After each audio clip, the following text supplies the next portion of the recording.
ગતિ.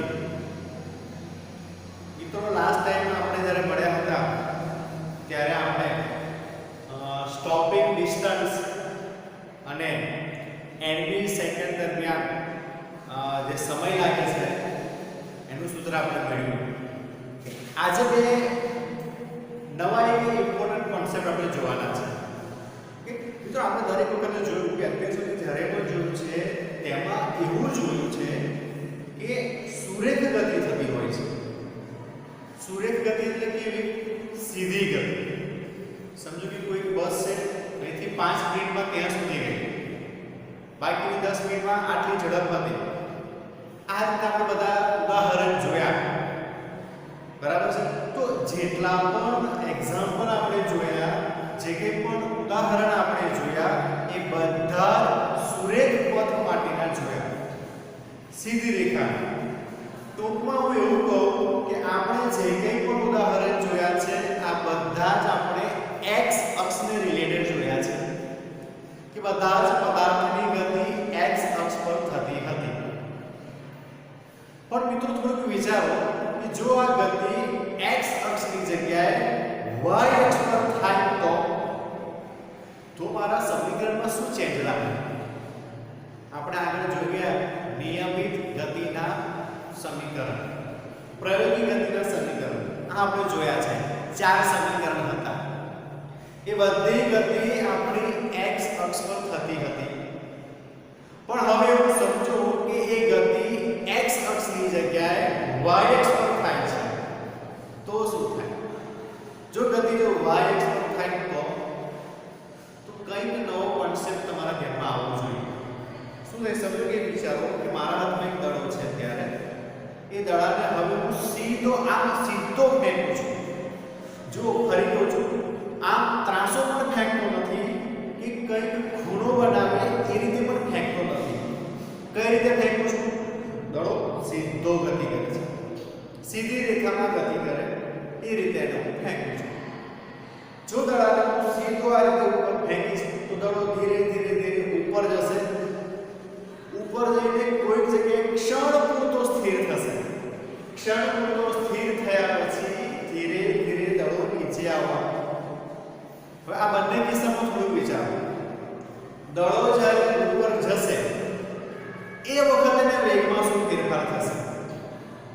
અને દડો જ્યારે મહત્તમ ઊંચાઈ પર પહોંચીને ફરી પાછો નીચે આવશે ત્યારે એના વેગમાં શું ફેરફાર થશે? ચાલો વિચાર. જો દડો અહીંથી ઉપર જશે, દડો જે રીતે ધીરે ધીરે ઉપર જવાની શરૂઆત કરશે તે પ્રમાણે તેનો વેગ ધીરે ધીરે ઘટવાનો છે. હવે ટ્રાય કરજો. જો દડો છે, દડાને ઉપર ફેંકો, ધીરે ધીરે એનો વેગ ઘટશે. પછી શું થશે?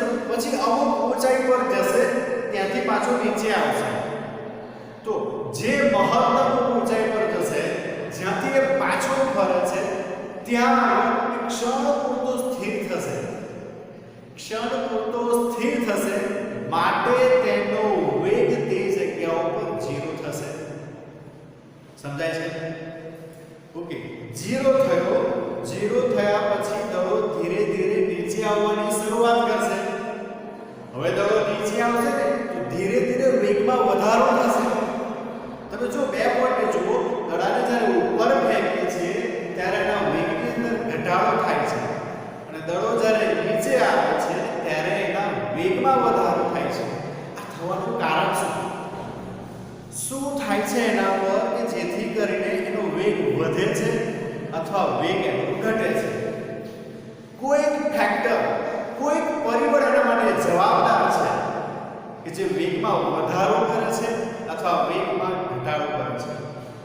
ચાલો આપણે સમજીએ. એક ઉદાહરણ દ્વારા સમજીએ. ચલો સમજો કે આ જમીન છે. ઓકે. હવે આ જગ્યા પર કોઈ દડો મૂકેલો છે, ત્યારે દડો છે. હવે આ દડાને મારે ઉપરની તરફ ધકેલવું છે. દડાને જો મારે ઉપરની તરફ ધકેલવો હશે તો એનો પ્રારંભિક વેગ કેટલો હશે? 0 હશે કે 0? નહીં હોય. બરાબર છે. દડાને જ્યારે જો મારે ઉપર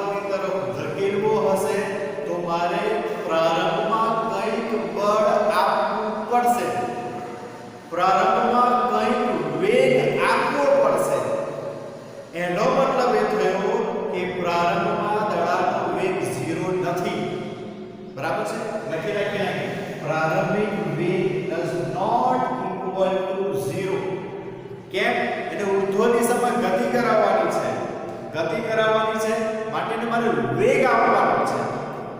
પ્રારંભમાં કંઈક વેગ આપવો પડશે. તો અહીં ધ્યાનમાં રાખવાનું છે કે પ્રારંભિક વેગ 0 નથી. ચાલો આ જગ્યા પર ઉદાહરણ છે કંઈક વેગથી મેં ઉપર ધકેલ્યું. ઉપર ધકેલ્યું તો સમજો કે આ જગ્યા પર દળો આવે છે. આ જગ્યા છે જેને મહત્તમ ઊંચાઈ છે. મહત્તમ ઊંચાઈ પર આવી ગયો. હવે મહત્તમ ઊંચાઈ પર આવી જાય તો દડો તે જગ્યા પર ક્ષણ પૂરતો સ્થિર થાય. અને સ્થિર થાય એનો વેગ થશે 0. કેટલો વેગ થશે એનો? 0 થવાનો છે. 0 વેગ થશે. પછી શું થશે?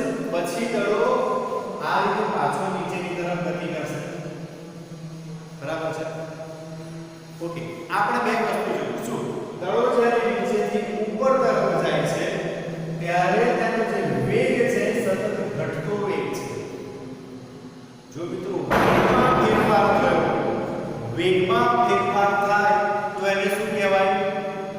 પ્રવેગ કહેવાય. બરાબર છે? તો આ જે વેગ ઘટે છે તે વેગ નહીં કહીએ, આપણે એને શું કહીશું? પ્રવેગ કહીશું. તો એના પ્રવેગની અંદર ઘટાડો થાય છે. પ્રવેગની અંદર શું થાય છે? ઘટાડો થાય છે. પછી દડો જ્યારે ઉપરથી નીચે તરફ આવે છે, સમજો કે ઉપરથી નીચે આવે છે, એના પ્રવેગની અંદર વધારો થાય છે. વેગ વધે એટલે પ્રવેગ વધે છે. બરાબર છે? હવે આ થવાનું કારણ શું? 9મા ધોરણમાં તમે શીખી ગયા કે કંઈક g નામનું ફેક્ટર આવ્યું. તમને પ્રશ્ન થાય કે આ g છે શું? g ની નિશાની માઈનસ લઈએ કે પ્લસ લઈએ? 9મા ધોરણમાં આપણે જોતા હતા કે g કંઈ પણ હોય માઈનસ લેવો કે પ્લસ લેવો આમાં ગૂંચવણો થતો હતો આપણે. આજે હું તમને એવી ટ્રીક આપું છું કે g માઈનસ લેવો કે પ્લસ લેવો એ ક્યારેય બોલાશે. તમને યાદ જ નહીં હશે કે g ની નિશાની કઈ લેવાની છે. બરાબર છે? ચાલો જોતા જઈએ આપણે. અહીંયા શું થાય?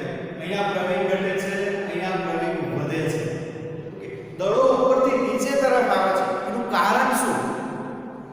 એનું કારણ છે ગુરુત્વાકર્ષણ બળ. બરાબર છે? આ દડો ઉપરથી નીચે આવે છે એનું કારણ છે ગુરુત્વાકર્ષણ બળ. ઓકે, તો દડો જ્યારે નીચે આવે છે ત્યારે એના ઉપર જે પ્રવેગ લાગે છે એ પ્રવેગને આપણે કહીશું ગુરુત્વ પ્રવેગ. શું કહીશું આપણે એને? ગુરુત્વ પ્રવેગ કહીશું આપણે. ઓકે, 9મા ધોરણમાં એની બે કિંમત આપણે શીખ્યા. એક કિંમત હતી એની 9.8 મીટર પર સેકન્ડ સ્ક્વેર અને બીજી કિંમત એની છે 10 મીટર પર સેકન્ડ સ્ક્વેર. હવે આપણને પ્રશ્ન થાય કે 9.8 ક્યારે લેવું અને 10 ક્યારે લેવું? તો 9.8 જે કિંમત છે એની આદર્શ કિંમત છે. બરાબર છે? તો જ્યારે પણ તમને રકમની અંદર જો ડેટા ના આપેલા હોય કે g બરાબર આટલા લો, ન આપેલા હોય તો આપણે શું લઈશું? 9.8. અને જો રકમમાં તમને આપી દીધું કે g બરાબર 10 મીટર પર સેકન્ડ સ્ક્વેર લો, આપેલું હશે તો આ હશે. બરાબર છે? એટલે મતલબ યાદ રાખવાનું કે ન આપેલું હોય તો 9.8 અને આપેલું હોય તો 10. બરાબર છે? તો આની અંદર આ જે ફેક્ટર છે એની અંદર આ g સૌથી વધારે અસર કરે છે. તો મિત્રો પ્રશ્ન થાય કે આ g ને લેવો કઈ રીતે? બરાબર છે? તો યાદ રાખજો g જે ગુરુત્વ પ્રવેગ છે, ગુરુત્વ પ્રવેગ હંમેશા અધો દિશામાં જ હોય. બરાબર છે? અધો દિશા એટલે નીચેની તરફ જ હોય. g ગુરુત્વ પ્રવેગ જે છે એ હંમેશા નીચેની તરફ જ હોય. માટે હંમેશા a બરાબર આપણે કેટલા લેવાના છે? -g. કેમ? નીચેની તરફ છે. જો તમે આ સમજો કે અહીંથી આ ઉપરની તરફ છે તો ઉપરની તરફનો પ્લસ પ્લસ અને જો નીચેની તરફ હોય પ્લસ માઈનસ. હવે આ માર્ક્સ પદ્ધતિમાં આપણે શીખી ગયા છે y છે ઉપરની દિશામાં પ્લસ, નીચેની દિશામાં માઈનસ. તો જો પ્લસ માઈનસ g જે છે એ નીચેની તરફ લાગે છે. પૃથ્વીનો પૃથ્વીનું આકર્ષણ બળ ગુરુત્વાકર્ષણ બળ છે એ નીચેની તરફ લાગે છે એટલા માટે આપણે g ની વેલ્યુ મેળવી લઈશું માઈનસ માં લઈશું હવે અહીંયા જોઈએ અહીંથી દળો જ્યારે ઉપર જાય છે તે વખતે શું થાય છે દળો જે વખતે ઉપર જાય તે વખતે જે ગુરુત્વ પ્રવેગ છે ગુરુત્વ પ્રવેગ તો નીચેની તરફ હશે દળો ઉપર જાય છે ગુરુત્વ પ્રવેગ નીચે તરફ લાગે છે આ ગુરુત્વ પ્રવેગ એના પ્રવેગનો વિરોધ કરશે જે ગુરુત્વ પ્રવેગ g છે એ દડાનો ઉપરની તરફ જે ગતિ થાય છે એનો વિરોધ કરે છે એટલે વેગમાં શું થશે ઘટાડો થવાનો છે પ્રવેગમાં ઘટાડો થશે બરાબર છે હવે દડો જ્યારે નીચે આવતો હશે ત્યારે ગુરુત્વ પ્રવેગ પણ નીચેની તરફ આવે છે તો જે g છે એ દડાને સપોર્ટ કરતો હશે મદદ કરે છે એને જેથી કરીને એના વેગમાં વધારો થાય છે બરાબર છે અહીં તમે જુઓ અહીંયા તમે g જોશો તો g કઈ દિશામાં હશે નીચેની દિશામાં હશે અહીં તમે g જુઓ g કઈ દિશામાં હશે નીચેની તરફ હશે બરાબર છે તો જે વખતે આ દડાની ગતિ ઉપરની તરફ છે વેગ બદલાવ છે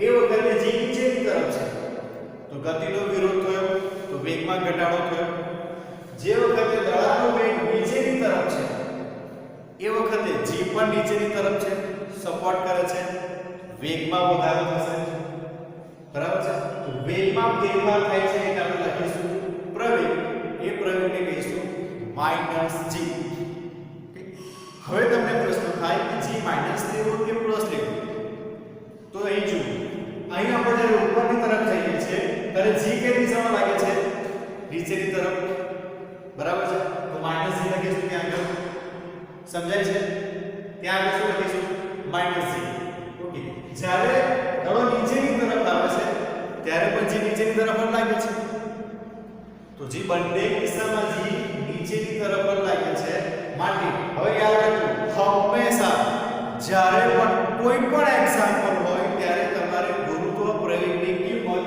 હંમેશા -g જ લેવાની છે બરાબર છે હંમેશા આપણે શું લઈશું -g ક્લિયર થાય છે ચલો આ તો થઈ પ્રવેગની વાત પણ દડો નીચેથી ઉપર ગયો એનો મતલબ કે એના સ્થાનમાં ફેરફાર થયો એના જો સ્થાનમાં ફેરફાર થતો હોય તો સ્થાનાંતર આવે હવે સ્થાનાંતર પ્લસ લેવું કે માઈનસ લેવું એ પણ એક પ્રશ્ન થશે તો જો આ જગ્યા પરથી અહીંયા લેવું છું આ જગ્યા પર અત્યારે દડો છે દડો અહીંથી ઉપરની તરફ ગતિ કરવાનો છે તો ઉપરની તરફ નિશાની કઈ છે પ્લસ તો જ્યારે દડો ઉપર જાય ત્યારે એનું સ્થાનાંતર પ્લસ હશે જ્યારે દડો નીચેની તરફ આવે ત્યારે એનું સ્થાનાંતર કેવું હશે માઈનસ હશે સમજાય છે સ્થાનાંતર ઉપર તરફ જાય તો પ્લસ નીચેની તરફ આવે તો માઈનસ સમજાયું આ બધું આપણે જે કંઈ પણ જોયું છે અત્યારે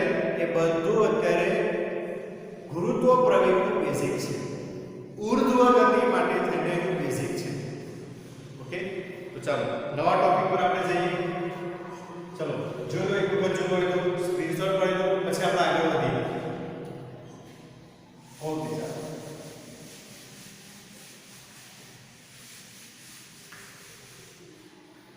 ચાલો સમજો કે હવે પદાર્થ ઊર્ધ્વ દિશામાં ગતિ કરે છે ઊર્ધ્વ દિશામાં ગતિ કરે છે તો એને મહત્તમ ઊંચાઈ સુધી પહોંચવા માટે કેટલો સમય લાગે છે તે આપણે શોધવું છે તો આપણે ડાયરેક્ટ લખીએ ઊર્ધ્વ દિશામાં મહત્તમ ઊંચાઈ સુધી પહોંચવા માટે લાગતો સમય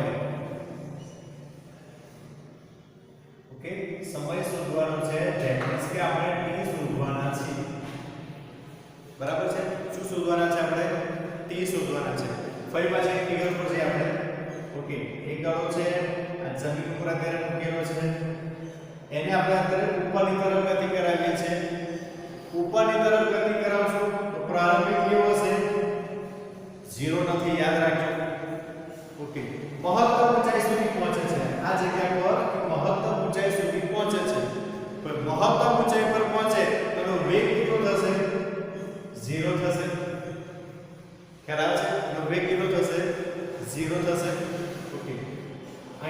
g આવશે ત્યારે a કેટલો હશે માઈનસ g અને આપણે શોધવું શું છે ત્યારે t શોધવું છે તો જો તમારી સામે ચાર પેરામીટર છે એક વેગ પ્રારંભિક વેગ અંતિમ વેગ પ્રવેગ અને સમય હવે પેલા પ્રવેગી ગતિના સમીકરણને યાદ કરો પ્રવેગી ગતિના સમીકરણમાં આ ચાર પેરામીટર કયા સમીકરણમાં આવે છે ઓકે એ સમીકરણ આવે છે v v0 kt v v0 kt આની અંદર આવે છે ચલો હવે બધી કિંમત મૂકતા છે આપણે ચલો અંતિમ વેગ કેટલો છે 0 છે તો લખી દઉં 0 is equal to પ્રારંભિક વેગ 0 નથી તો v0 લખો એટલે a બરાબર કેટલા છે માઈનસ g સમય તો શોધવાનો છે તો t તો એ શું થશે v0 બરાબર gt અને t બરાબર v0/g ચલો કોઈ પણ પદાર્થને મહત્તમ ઊંચાઈ સુધી પહોંચવું હોય તો તેની માટે લાગતો સમય t બરાબર v0/g એનો મતલબ એ થયો કે મને ફક્ત પદાર્થનો પ્રારંભિક વેગ જ જોઈએ છે હવે જો તમને એવું કોઈ કહે કે અહીંથી પદાર્થને 2 મીટર પર સેકન્ડના વેગથી ફેંકું છું બરાબર છે તો એને ઉપર મહત્તમ ઊંચાઈ જતા કેટલો સમય લાગશે તો આ ઇક્વેશનની કિંમત મૂકી દો તમારો આન્સર તમને મળી જશે ઓકે આનાથી ઊંચું પણ પૂછાય એવું પૂછાય કે એક દડાને મહત્તમ ઊંચાઈ સુધી પહોંચવા માટે 10 સેકન્ડ લાગે છે તો એને કેટલા વેગથી ફેંક્યો હશે તો તે વખતે આપણે પ્રારંભિક વેગ શોધવાનું થાય તો પ્રારંભિક વેગ બરાબર g આપણી ઇક્વેશન છે આપણી પાસે બરાબર છે સમજાય છે તો પદાર્થને મહત્તમ ઊંચાઈ સુધી પહોંચવા માટે લાગતો સમય ક્લિયર થઈ ગયું તો હવે સમીકરણ યાદ રાખવાનું t બરાબર v0 એટલે પ્રારંભિક વેગ g એટલે ગુરુત્વ પ્રવેગ ક્લિયર છે ચાલો આગળ જઈએ હવે ઓકે નેક્સ્ટ ટોપિક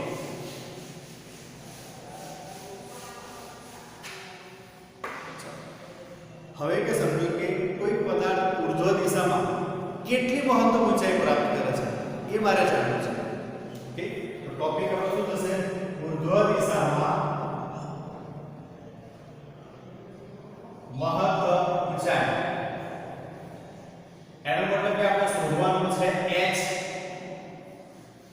ઊર્ધ્વ દિશામાં કોઈ પદાર્થને આપણે ફેંકીએ તો કેટલી મહત્તમ ઊંચાઈ સુધી જશે ધેટ મીન્સ કે એનું અંતર શોધવાનું છે બરાબર છે ચલો ફરી વાર ક્લિયર લઈએ આપણે જમીન છે જમીન પર દડો રાખ્યો છે દડાને કઈ વેગથી આપણે ફેંકીએ છીએ એ વેગ ડઝ નોટ ઇક્વલ ટુ 0 મહત્તમ ઊંચાઈ સુધી દડો આવે છે એ વખતે વેગ કેટલો થઈ ગયો 0 મિત્રો યાદ રાખજો જે ઊંચાઈ પર પદાર્થનો વેગ 0 થાય એને મહત્તમ ઊંચાઈ કહેવાય બરાબર છે તો મહત્તમ ઊંચાઈ વેગ કેટલો થશે 0 અહીં આપણી પાસે છે a બરાબર -g ઓકે આની ઊંચાઈ લખી શકીએ આપણે આ છે આપણી પાસે h બરાબર x પણ લખી શકીએ છીએ આપણે કે જે ઊંચાઈ છે એ જેનું સ્થાનાંતર છે જે ઊંચાઈ છે એ જેનું સ્થાનાંતર છે હવે તમારી પાસે કયા પેરામીટર થયા એક વેગ પ્રારંભિક વેગ a બરાબર -g અને x આ ચાર પેરામીટર છે હવે પેલા પ્રવેગી ગતિના સમીકરણને યાદ કરો અને જુઓ કે કયું સમીકરણ લાગુ પડશે કયું સમીકરણ લાગુ પડશે સમીકરણ છે 2ax v2 v0 2 આ સમીકરણ થશે એની માટે ચલો બધી કિંમત મૂકતા જઈએ 2 a એટલે કેટલા -g x એટલે h v કેટલો છે 0 v02 બરાબર છે તો અહીં થઈ -2gh v02 okay minus minus cancel થઈ ગયા તો h બરાબર સોરી 2